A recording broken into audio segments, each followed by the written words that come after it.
Բարև ձեզ հարգելի հայրենակիցներ, եթերում Նոյան Տապանն է, տաղավարիմ հյուրընկալել եմ գնդապետ քաղաքական գիտությունների թեկնածու ռազմաքաղաքական գործիչ Ալեքսան Մինասյանին։ Բարև ձեզ, պարոն Մինասյան, շնորհակալ եմ Նոյան Տապանի հրավերը ընդունելու համար։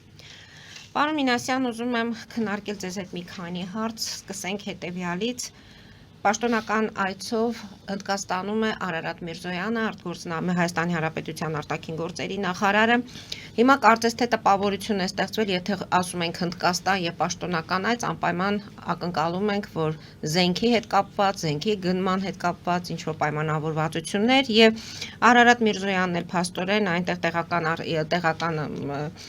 հարցազրույցի տեղական քաղաքական թեմաների լուսաբանման հարցում հարցազրույց է տվել եւ ասել է, որ իրոք Հայաստան այնտեղի ձեռք է բերում, բայց մտադրություն չունի դա օգտագործելու երրորդ երկրի դեմ, այսինքն մենք ագրեսիվ նպատակների համար չենք ձեռք բերում այդ զենքը, այլ դա զուտ պաշտպանական սարքավորումներ են, այսինքն մեր պաշտպանության համար։ Որպես զինվորական հարցս հետևյալն է, որքան մենք պետք է խոսենք մեր պաշտպանության մասին իլուր աշխարհի, արդյոք այդպես պետք է մենք վարվենք եւ ընդհանրապես հնդկական զենքը մեր պաշտպանական ոլորտը բանակը բարեփոխելու հարցում ինչ հարցեր է լուծում։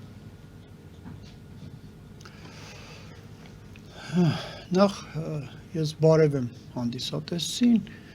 հետո սկսենք զենք զինամթերքի հետ կապված խնդրից։ Այստեղ անպայման կարգով պետք է մի քանի փուլի բաժանենք այս հարցը։ Նախ առաջին ես պիտի հարց տամ, որը որ երբեք չեն տալիս։ Ինչ ճանապարհով է զենքը մտնում Հայաստան։ Մեզ հետաքրքրում է դա։ Մեզ դա կարծես թե մենք խորությամբ չենք նայում։ Ինչ ճանապարհով է մտնում Հայաստան զենքը։ Մենք ունենք երկու ճանապարհ։ Մեկը Վրաստանն է, մյուսը Պարսկաստան, հասկանալի է, որ այլ ճանապարհ չունենք։ Հիմա եթե նրանք դնում են հարցը արդեն ունենալ ճանապարհ փաստորեն Բաքուն կապելու Նախիջևանի հետ։ Հիմա արեք մի հատ լավ մտածեք, ինչ խնդիրներ կա այս հարցի շուրջ, որից հետևելու է հենց զենքի խնդիրը։ Ես բերելու եմ զենքին դա։ 89 թվականից Կասպից ծովի մոտից գազ է գնում դեպի Նախիջևան։ Երբ որ ճանապարհը բացվի, եթե ճանապարհը բացում ենք, բնականաբար իրենք զրկվում են այդ առավելությունից, քանի որ եթե կա ավելի կարճ ճանապարհ այլ պետության մեջ չմտնելու, տրանզիտ չմուծելու Պարսկաստանին, ինչի պիտի իրենք անցկացնեն այնտեղով, չէ՞ իրենց գազը։ Մյուսը դա Վրաստանն է։ Վրաստանով նույնպես գազատարակցվում է Ջեհյանի բանի, Թբիլիսի Ջեհյան։ Հիմա հարց։ Մենք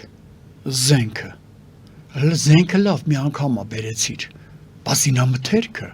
սա երկրորդ հարթակն եմ կարգավորելու զինամթերքի հետ կապված։ Ես զինամթերքը կարճ է դրա պատասխանը, մի անգամից պատասխանը տամ։ Ցանկացած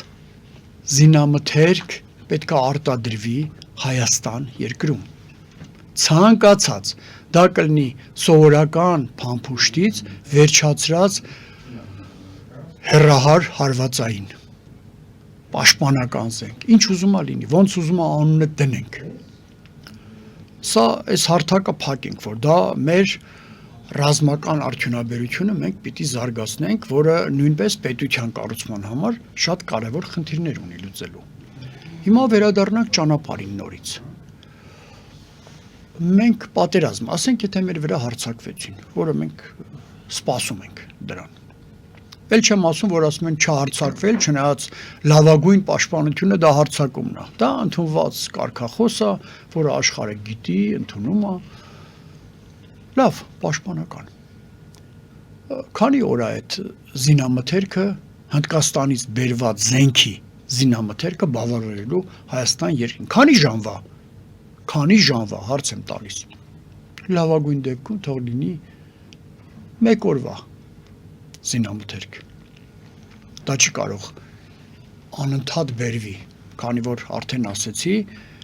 խնդիրներ պիտի գան, նրանք առաջի հերթին մի հատ ճանապարհը կուզեն մեզանից, որովհետեւ մենք ճշնամանանք արդեն իսկ Պարսկաստանի եւ Վրաստանի հետ։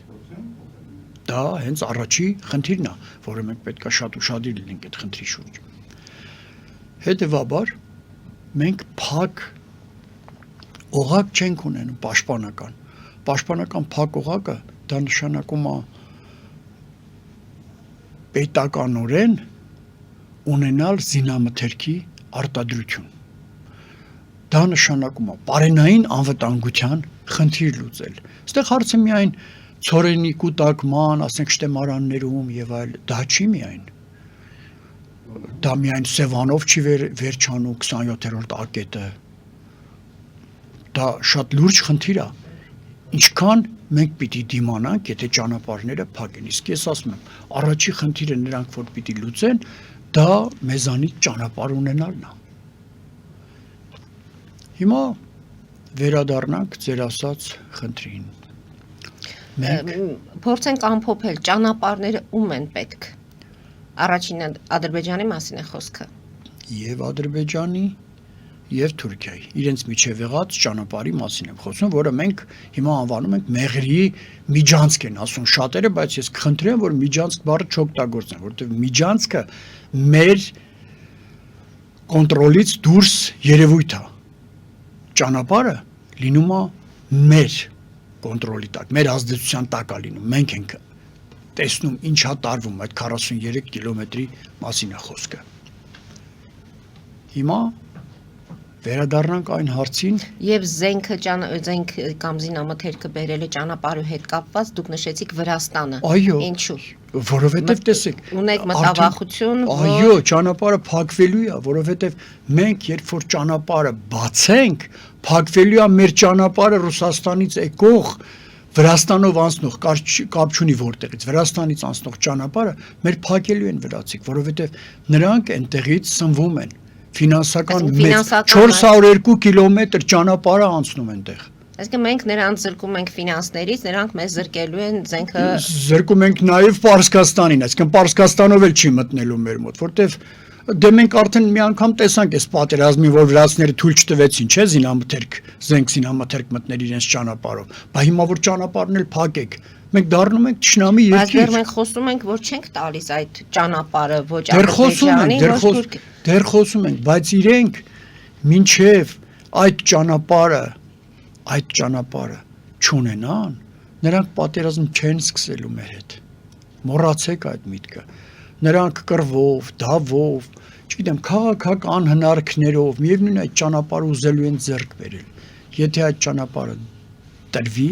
մենք ունենալու ենք երկու տարանցիկ ճանապարհների տեր երկրներ, Վրաստան եւ Պարսկաստան, որը փակ է լինելու մեր համար։ Եթե հիմա ճիշտ եմ հասկանում ձեզ, միջև մենք ճանապարհների հարցը չենք լուծում, մենք ուրիշ տեղից զենք բերելու հնարավորությունների մասին չպետք է մտածենք։ Ինչով մտածենք, կարող եք ասել, հիմա ինչքանով դուք կարող եք ինքնաթիռներով։ Նկատի ունեք, որ այս ամենը անիմաստ է։ Անիմաստ չի։ Իմաստը նրա մեջ է, որ մենք պետք է կարողանանք Հայաստան երկրում 3 կարևոր հարց լուծել։ Ռազմական արդյունաբերության զարգացում, գոնե զինամթերքի մասով, էլ չեմ ասում նոր զենքերի, իհարկե ցանկալի կլիներ նոր զենքերը նույնպես ունենայինք, բայց զինամթերքի մասով պիտի արտադրենք մենք, դա պարտադրանք, պետական պարտադրանք պիտի լինի։ Երկրորդը, բարենային անվտանգության խնդիր, մենք ուզենք թե չուզենք պիտի լուծենք, եւ բացի այդ, բարենային անվտանգությունը ոչ միայն ասում եմ, պետք է ասենք կուտակված ասենք ունենանք, չգիտեմ, մսամթերքներ, չնայած մսամթերքը Հայաստանը բավարարում է, ունենանք ասենք ցորեններ, ցորենային կուլտուրաներ, խոսքը վերաբերվում է նաև գյուղատնտեսության այլ տեսակներին, այսինքն 3 զարկ պիտի տանք. գյուղատնտեսություն, ռազմական արդյունաբերություն, բարենային անվտանգություն, դա կլինի Սևանի միջոցով, թե շտամարաններում հավաքվող ցորենային այդ բույսերի միջոցով։ Մենք 3 կարևոր հարցեր ունենք, որպեսզի ապահովենք մեր անվտանգությունը։ Եվ ինքնուրույն ենք լուծելու այդ ամենը։ Մենք մեր հնարավորություններով, թե ինչ որ մուտքը պետք է դրսից բերենք։ Մենք մեր հնարավորությունները, Ունենք այդ իսկ ինչ ռեսուրսները։ վերաբերվում է պահեստավորմանը, այո, էդ էլ պիտի շատացվի, պահեստավորման խնդիրը պիտի շատացվի, ոչ թե պետք է ունենանք, ասենք, պաշարներ մի քանի ամսվա, այլ տարիների պաշարների մասին։ Արցախի օրինակից եք դուք այս ամենը ասում, պարոն Մինասյան, թե ի Նաև սկզբանե պետք է նաև պետությունը Արցախի, ունենա։ իհարկե, նաև Արցախի վառ օրինակ է, մեր դիմաց վառ օրինակ է, որ մենք պետականորեն դա չարեցինք։ Ակնհայտ փաստ։ Արցախը իհարկե այնտեղ ուներ նաև այլ խնդիրներ, որը մենք նույնպես ունենք։ Այսինքն ամրաշինական կառույցների խնդիր, որը մենք չենք լուծել, ինժեներական կառույցների խնդիրները, որ սահմաններում մենք չենք լուծել ու չենք լուծում։ Մենք դրա կարևորությունը չենք հասկանում։ Ինչպես հիմա մենք կարևորությունը չենք հասկանում ճանապարհների։ Այդ ճանապարհները ինչի են պետք մեզ։ Ինչի պիտի չփակվի Վրաստանի ճանապարհը։ Ինչ կախումների պիտի բերենք մենք նրանց, որպեսզի նրանք ստիպված լինեն մեր ճանապարհները բաց անելու։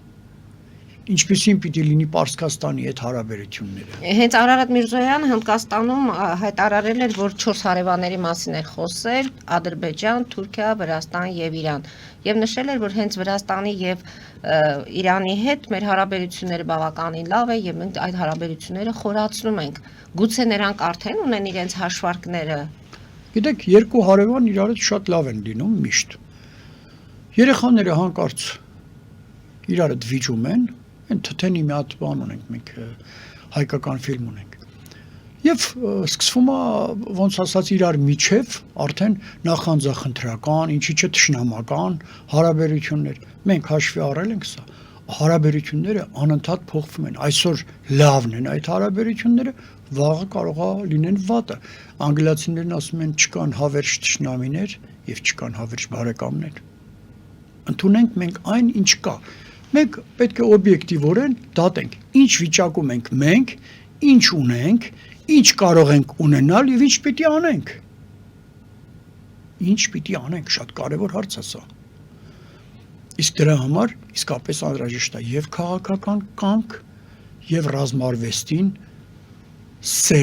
սիրով մոտենալ։ Ռազմարվեստը շատ կարեւոր է մեր ապահովության համար, որովհետեւ թույլերին ոչ ոք չի սիրում։ Պարոն Մինասյան, եթե զուգահեռ դիվանագիտությամբ այդ հարցերը փորձում ենք իրականություն դարձնել, որտեղ ենք մենք տուժում։ Գուցե զուգահեռ պետք է աշխատել եւ դիվանագիտությունը, գիտեք, այսպես են ասում։ Դիվանագիտության շարունակությունը պատերազմն է, պատերազմների կանխարգելումը դիվանագիտությունը։ Այնպես որ դե հիմա ռուս-ուկրաինական պատերազմի հետ կապված գուցե տեսնենք արդյոք Թրամփյան դիվանագիտությունը եւ միջամտությունը։ Այստեղ հարցը ավելի մեծ է։ Եթե Հայաստանի պահով ամփոփենք, Հնդկաստանից բերվող զենքը դուք համարում եք չի կարող ծառայել, եթե մենք չունենք։ Չի կարող ծառայել, եթե չունենք արտադրություն զինամթերքի, այդ զենքը կարող է օգտագործվել կարճ ժամանակով, որը մեր անվտանգային խնդիրները չի բավարարելու։ Այսինքն երկարաժամկետ այդ զենքի կիրառման Երկարաժամկետ կիրառումն է լինում է միայն այն դեպքում, երբ որ դու ինքդ արտադրում ես ներսում։ Դա փաստ է։ Եվ արդյոք պետք է անընդհատ ասել, որ դրանք պաշտպանական զենքեր են։ Ինչու ենք այդ արտահայտությունը անում։ Պաշտպանական բառին ու զենքին ընդհանրապես համամիտ չեմ։ Ինչի համար համամիտ չեմ ասեմ, ես միշտ եմ չի ասել, ձեր մոտ էլ եմ ասել, որ մեր տիպի փոքր պետությունները անպայման կարգով անպայման պետք է պատերազմը տեղափոխեն հակառակորդի դաշտ։ Մեր տարածքը փոքր է, խոցելի է անգամ հրանոթների համար։ Հեռահար զարկերը գալիս են մինչև Երևան։ Մենք դրա իրավունքը չունենք։ Մեր մոտ հենց պատերազմ եղավ, մենք պիտի ունենանք այնպիսի զենք զինամթերք եւ այնպիսի պատրաստված զորք, որը պատերազմը տեղափոխի իրենց դաշտ։ Սա փաստ է։ Եվ հնդկական զենքերը ինչ կարող են տալ մեր զինվորին, մեր բանակի բարեփոխումներին։ Գիտեք, ցանկացած զենք տալի, որտեղ դուք միշտ ուշադրություն եք դարձնում նաև գիտելիքին, կրթվածությանը զինվորի, սպայի։ Այո, միանշանակ, որովհետև եթե չկա գիտելիքը, գիտեք, նույն զենքը դետվեք կապիկներին։ Ինչա, օգտագործելու են բարենպաստ իրենց պայմաններ են ստեղծելու, չէ։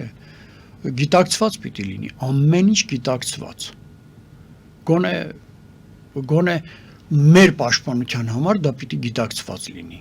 Գիտեք, մենք մեծ երկիր չենք եւ պարտավոր ենք խելոք լինելու։ Երևի շատ խելոքություն չենք ցուցաբերել եւ դա է պատճառը, որ մենք փաստորեն դժվել ենք անընդհատ։ Խելոք լինել նկատի ունեք Մտածված քայլերի շարանի մասին եմ խոսում ես։ Հերթականության, մտածված քայլերի հերթականության դրա շարանի մասին եմ, համակարգ ստեղծելու մասին եմ խոսում։ Մինչև մենք չստեղծեցինք համակարգ եւ այդ համակարգի ամեն մի օղակ չհամալրեցինք այն մասնագետներով, որոնք պարտավոր են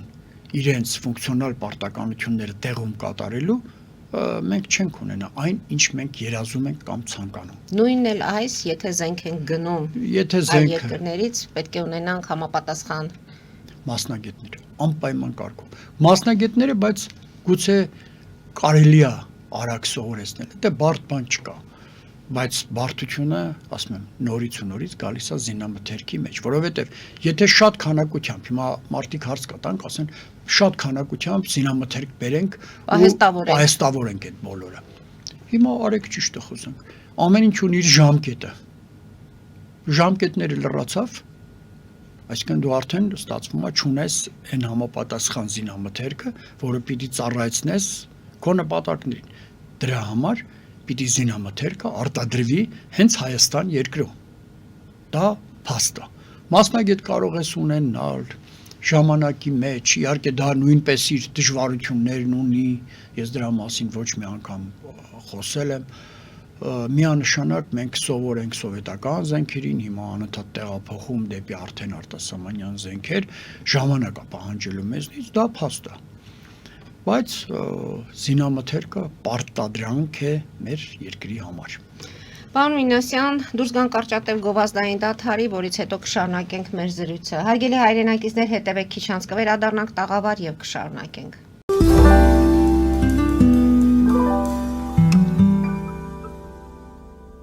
Jackpot հագուստի վաճառակենտրոնը վերաբացվել է Թահանգա քաղաքում։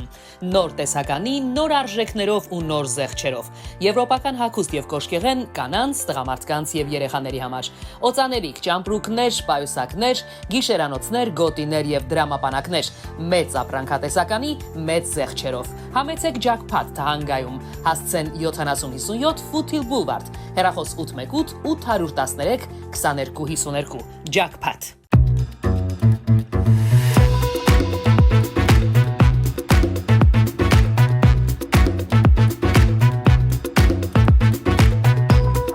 Արարատ ռեստորան, ընտանեկան եւ ընկերական ժամանցի լավագույն հասցե, սիրված արտիստներ, հյուրընկալ մթնոլորտ, հարուստ ճաշացան, անմահական խորտիկներ, Արարատ ռեստորան, հասցեն անփոփոխ, սիրով սպասում ենք ձեզ։ Ավելի քան 11 տարի Աքսիոմեդ վնասվածքաբանական վերականգնողական բժշկական կենտրոնում գործում են հենաշարժիչ համակարգի խնդիրների լուծման բոլոր ժամանակակից մեթոդները։ Հասցեի Երևան, Տերյան փողոց 3 շենք, 42 տարածք, հեռախոս 010 522 882, 091 522 882։ Լավագույն պաղպաղակ, բնական, համեղ եւ մատչելի գներով պաղպաղակը կարող եք ձեռք բերել բոլոր հայկական խանութներում։ Պահանջեք հայկական պաղպաղակ, Թամարա պաղպաղակ։ Glendale West Pharmacy, ձեր ուղեկիցը տեղերի աշխարհում։ Ունեք հարցեր, զանգահարեք 818 548 5157 հեռախոսահամարով կամ այցելեք 1109S Glendale Avenue, Glendale CA 91205 հասցեով։ Նոյան Տապանի վազող տողում հայտարարություններ տեղադրելու համար այցելեք Երևան, Իսահակյան փողոց 28 3-րդ հարկ կամ զանգահարեք 055 50 90 50 +188 967 567 կամ էլ կապվեք կոնտակտ Շնիկ NTM էլեկտրոնային հասցեով։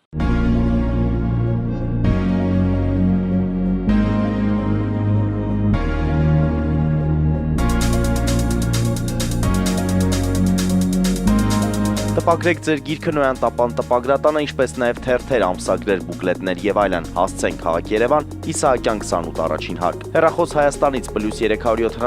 55 50 90 52, ԱՄՆ-ից 818 967 567։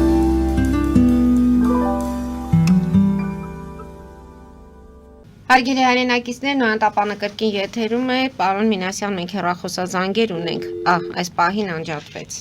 լինելու դեպքում խոստանում ենք անպայման պատասխանել ձեր զանգերին, վաղուց չեք եղել մեզ մոտ, կարծում եմ հարցերը շատ կլինեն։ Պարոն Մինասյան, այս հնդկական զենքի հետ կապված ձեր տեսակետը կարծես թե պարզ է, հիմա անդրադառնանք հարևաններին, ունենք 4 հարևան, այդ մասին խոսել է Հնդկաստանն ու պարոն Միրզոյանը, Ադրբեջանի հետ փորձում ենք հաստատել խաղաղություն եւ միջպետական հարաբերություն, շրջելով տարածաշրջանում թշնամանքի էջը։ Թուրքիան այն երկիրն է, որոնց միջև փորձում ենք դիվանագիտական հարաբերություններ հաստատել, սահմանների բացման մասին ենք խոսում, դե Վրաստանի եւ Իրանին արդեն անդրադարձանք։ Հիմա հարցս հետեւյալն է. Արդյոք Ադրբեջանի հետ մենք կարող ենք հաստատել խաղաղություն եւ փակել թշնամանքի էջը։ Այն դեպքում, որ երեք արդեն համացանցում Ռուբեն Վարդանյանի լուսանկարներն էր տարածվում 22 օրեր արդեն հացադուլի մեջ եւ Բաքվում ընթանում է այդ խայտառակ դատավարությունը եւ ինչպես մտավորականները կամ հանրությունն է որակում, դա ոչ թե դատ է ոմանց դեմ, այլ դատ է Հայաստանի Հանրապետության եւ մեր արժանապատվության դեմ։ Ես համարում եմ դա դատ է մեր արժանապատվության հետ, հենց մեր թասիբի հետ դա կապված։ Բայց հիմա ինչ կարելի է անել։ Գիտեք, աշխարհում Նախ փորձում են գերիներին բերելու ինչ որ հետ բերելու այդ մարդկանց վերադարձնելու լուծումներ են փորձում առաջարկել, բայց կոնկրետ առաջարկ այս պահի դրությամբ կոնկրետ չի առաջարկ չի ստացվում։ լինելու։ Եվ արդյոք թշնամանքի էջը եթե մենք փակում ենք գնում ենք խաղաղության, այդ դեպքում խոշտանգումները մեր աչքի առջև են։ Տիկին Մարի, ուժն է չէ ծնում իրավունքը։ Մենք այսօր ուժեղ չենք։ Մենք այսօր չունեցանք այն բանակը, որը երազում էինք։ Այդ բանակը ունենալու պարագայում մենք տանուլ չէինք տալու։ Գիտեք, մեր տանուլ տալը բերեց նաև ռուս-ուկրաինական այս պատերազմ կոչենք, լավ։ Դրան բերեց Սիրիայի խնդիրներին, որովհետև ուժերի դիսբալանս տեղի ունեցավ։ Այսինքն Ինչու մեզանից սկսվեց, պարոն Մինասյան, եթե դուք աշխարհի տեսակետից եք ասում այս ամենը, մեզանից սկսվեց, ինչու հենց մենք։ Մեզանից սկսվեց մի պարզ պատճառով, որովհետև ոչ Միացյալ Նահանգները, իհարկե այնտեղ երկու խաղ կար, սա երկար վերլուծման խնդիր ունի, եւ Ռուսաստանը, ինչպես նաեւ Չինաստանը չէին ուզենալու պանթուրքիզմի ծրագրի իրագործման։ Այդ երեք փուլերի իրագործմանը։ Իրենք դեռ կանգնած են առաջի փուլի վրա, այսինքն երեք մասից չէ բաղկացած։ Մեկը որ պետք է վերացնեին բոլոր այն ազգերին, որոնք թրքալեզու չէին։ Հույներ, չգիտեմ, ասորիներ, հայեր, բուլղարներ, ճիշտ է, փաստ է դա։ Նրանք դրան հասան, նրանք արեցին դա, մաքրեցին իրենց տարածքը։ Երկրորդ փուլը, որ պետք էր միանալ թրքալեզու պետության հետ, այսինքն Ադրբեջանի հետ պիտի միանալ, եւ երրորդ փուլը Կասպից ծովով արդեն գնալ դեպի մնացյալ մասը, Կասպից ծովի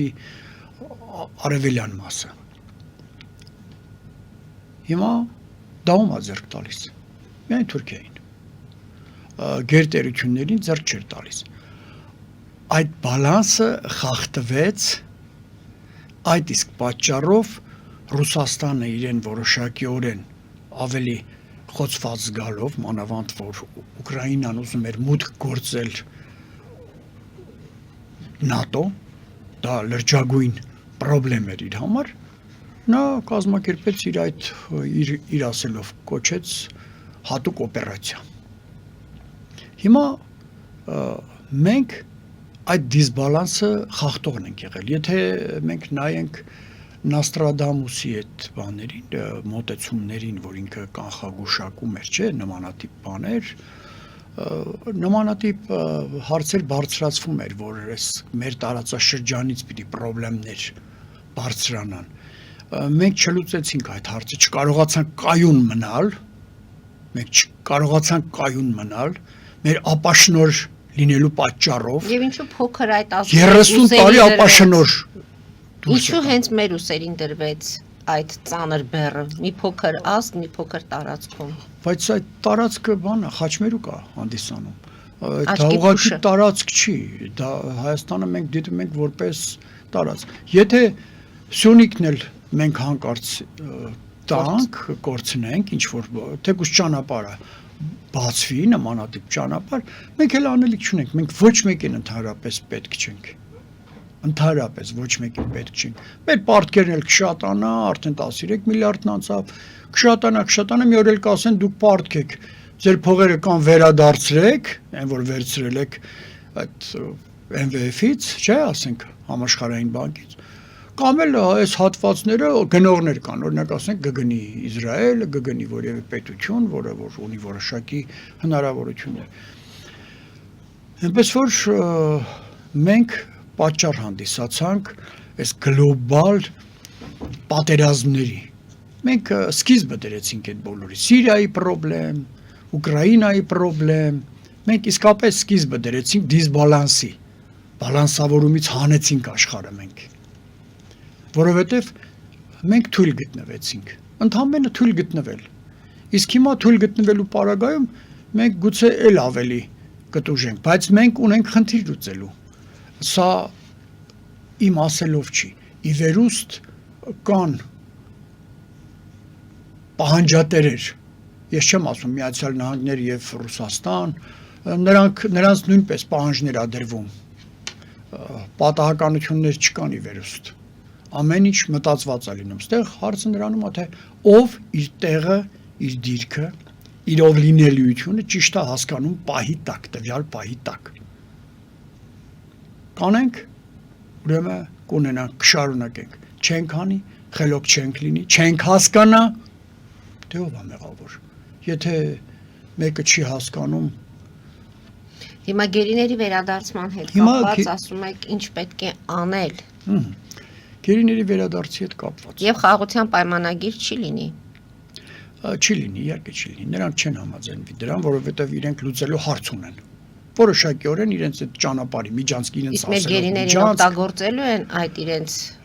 թղթի կտորը ստորագրելու համար։ Բացառված չէ։ Բացառված չէ։ Սա իհարկե պահի տակ կերևա, բայց մի բան ակնհայտ է, որ մենք ջերմուկի հատվածում ունենք տարածքներ, որը գերվարված են արդեն, գերվարել են։ Որպես հանգստյան գոտի եկել նստել են ու չեն ուզում ու հեռանալ։ չեն ուզում գնալ։ Ես դրա համար ասացի, որ ուժն է ծնում իրավունքը։ Եթե մենք ունենանք այն բանակը, որը մենք երազում ենք, մենք գուցե այդ հարցերի լուծում կտանք։ Գիտեք, թույլերին ոչ ոք չեն հարգում։ Տեսեք, Ուկրաինան թուլացավ, սկսեցին իրեն չհարգել։ Պարզ ու հասարակ, տեսակ Տրամպի ու բանի միջև եղած այդ խոսակցությունները, անգամ վիճաբանության հասնող մոտեցումները, Տրամպը անգամ Զելենսկին չմնաց ճաշկերույթին, որ Զելենսկին բռնապետ անվանեցին, հիմա դրություններ են կարծես թե ուզում ուսերին դնել։ Որ ժողովուրդը մեզանից լավ գիտի այդ բոլոր խնդիրները, ինքը նայել է այդ բոլորը, դա այն խնդիրները չէ, որ լուծման կարիք են զգում, այսինքն պետք է ուժեղ լինել։ Ուժեղ լինելը նորից եմ ասում։ 3 ֆակտոր ունենք, որ մենք ուժեղ պիտի լինենք։ Բանակ, որին պիտի կարողանանք ապահովել զինամթերքով, պարենային անվտանգություն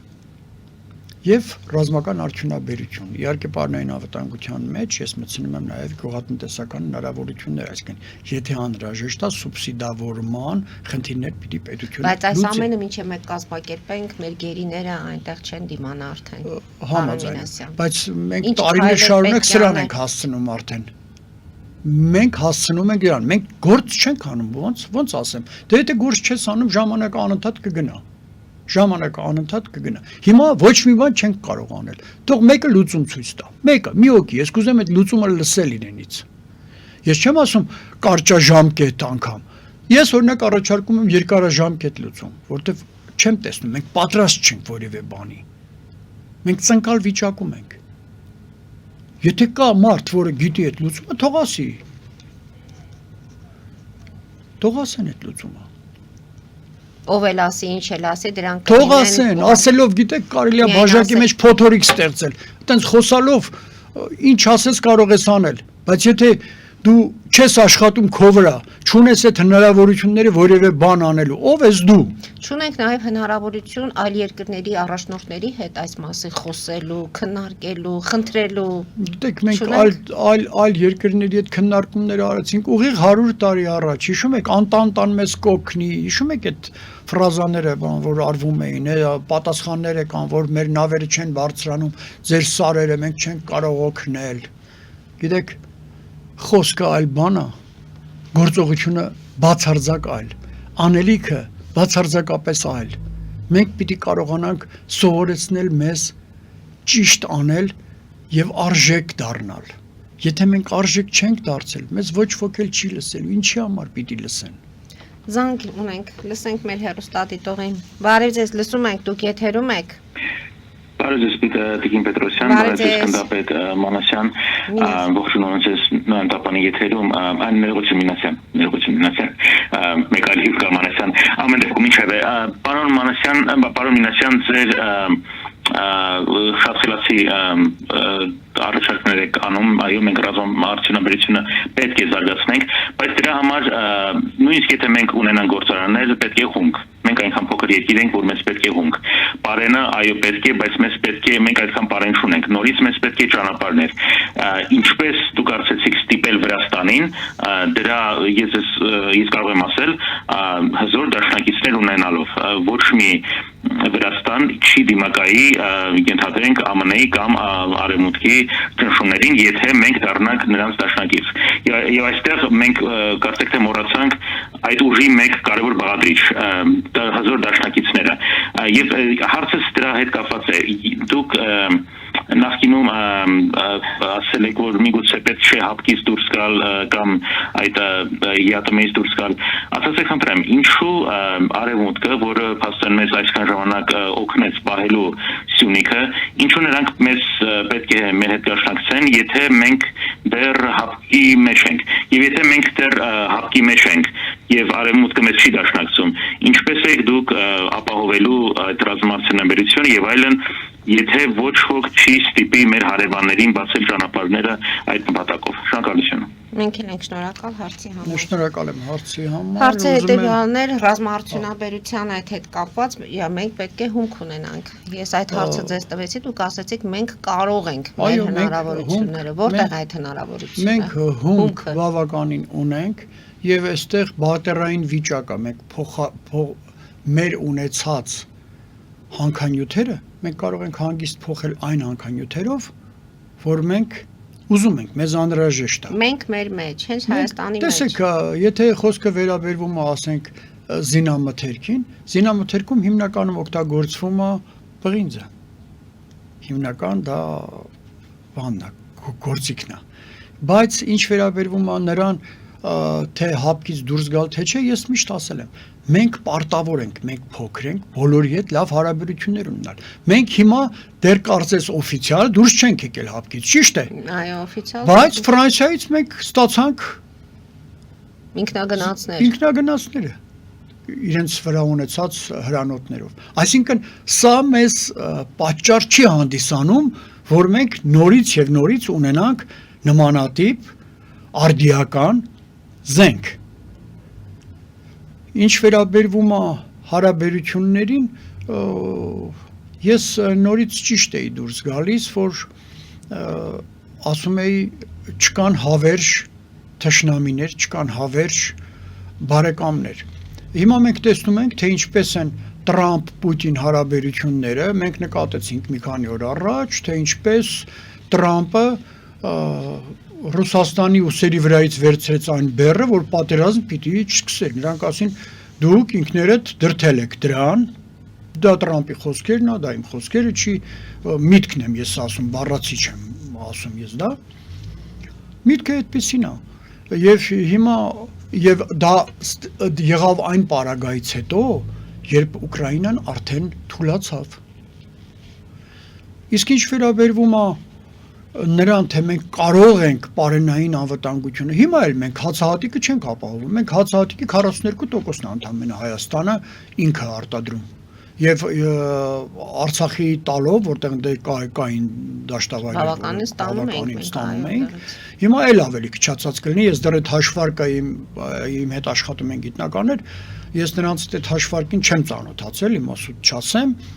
բայց հեսա շուտով կհաշվեն ու կասեն արդեն մենք Հայաստանը, այսօրվա Հայաստանը, որտեղ ես համարում եմ, որ Արցախը նույնպես Հայաստան է, բայց դա իհարկե պետք չէր այն ժամանակ ասել, որը դրա ժամանակը չէր, առանց գործանելու ասելու ժամանակը չէր, մանավանդ մենք փաստորեն այն բյուջեի ժամանակ պատերազմ սկսվեց, երբ որ մեր 711 միլիոն էր, ադրբեջանցիները 2 միլիարդ 900, այսինքն բացարձակ դրա ժամանակը չէր ասելու, որ Արցախը Հայաստան է եւ վերջ, ես դա չէի ընդունում դեռ այն ժամանակ, որտեղ պետք է, ես կարծում եմ, որ պիտի ավելի մտածված չասեմ, ավելի խիտրի ոնց է, խորամանկ մեթոդներով պիտի մեր արտահայտությունները անենք, բայց դե հիմա ինչ կա, այն կա, ինչ ունենք, դա ունենք։ Իսկ ինչ վերաբերում է հացահատիկի, եթե Արևմուտք, Միացյալ Նահանգներ, մենք կարողանում ենք հարաբերությունները, դուք մեջբերեցիք հենց ռուս-ուկրաինական։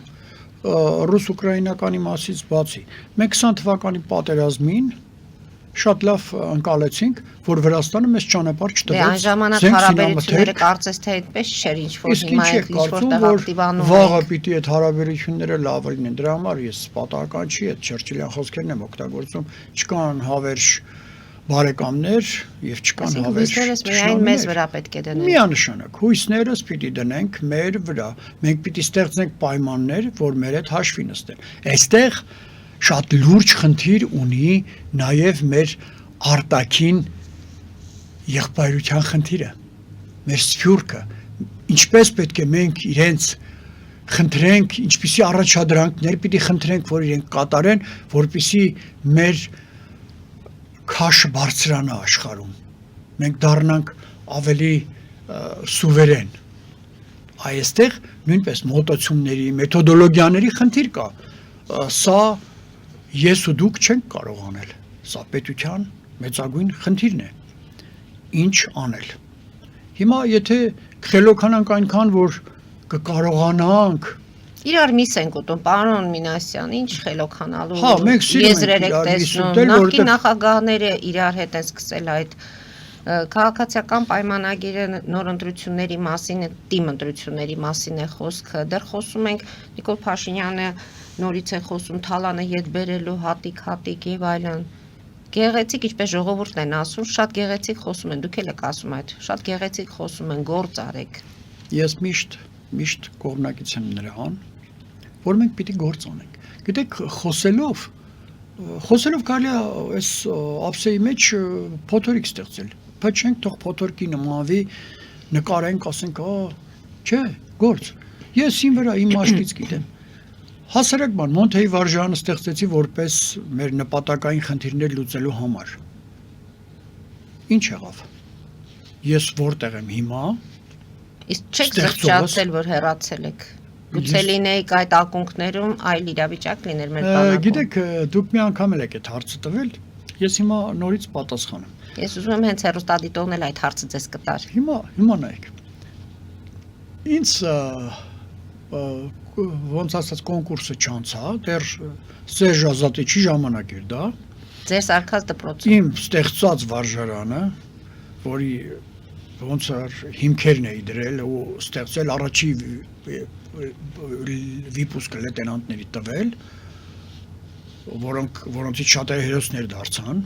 սկսած Ասատրյանից, պես Նազիրամանաթար եւ այլ։ Ինձ հեռացրեցին եւ դրեցին տեղակալ։ Հիմա երբ որ տեղակալ ես, գիտեք, դուք ասիք ինչ տարբերություն, մեկը աշխատեք։ Եթե ծրագիրը չի հաստատվում, դու ծրագիր ես ներկայացնում, որ անհրաժեշտ է, որպես ռազմական մասի տեղակալ, ասենք, եթե անգամ ու չի կատարվում դա, ծրագիրը չի հաստատվում, ծնողը ասում է, վայ, երեխայիս մատը կոտրվեց, ես դատի եմ տալու ձեզ, դուք պատասխան եք տալու նրա համար, որ երեխայիս մատը կոտրվեց։ Ինչ եք ուզում։ Պառնիկային ծաղիկ աճեցնենք։ Իմ ծրագիրը պիտի հաստատվի, որ ես նույնպես, երբ որ պարապմունքի ժամանակ իմ ինստրուկտորները երբ որ պարապում են, ես հսկում եմ նրանց պարապմունքը, այո, դեպքեր կարող է կատարվեն։ Եվ նայվի, ես ասեմ, ահա ծրագիրը, որը հաստատված է, եւ այս ծրագրով ես մարզում եմ մեր երեխաներին, մեր զինվորներին, որոնք ապագա սպաներ պիտի դառնան։ Դրա համար, եթե մնայի ու ծրագիրս պիտի չհաստատվեր, մնայի որպես ինչ, փող ստացող, ընդամենը փողը ստանայի անընդհատ դոշերից խփելով, որ ես հիմնադրել եմ ես եղել եմ Վազգեն Սարգսյանի պետ, առաջին լեյտենանտի ուսադիրն եմ տվել հանրապետության։ Հերիք չի գլուխ գովանք, հերիք է էլի, արեք գործ անենք, ռեալ, կարողանում ենք բաժակ ստեղծել, արեք ստեղծենք այս բաժակը, չենք կարողանում, արեք նաև չխոսանք, որովհետև հիմա բոլորը խոսում են, ում նայում ես միայն խոսում է, չէ, չի լինի այդպես, չի կարող, այսպես մենք պետություն չենք կարող կառուցել, դա փաստ է, խոսալով պետություններ չեն կառուցվում, գործողություններով, սխալների վրա է կառուցվում ամեն ինչ, սխալը անում ես, հետո ուղում ես,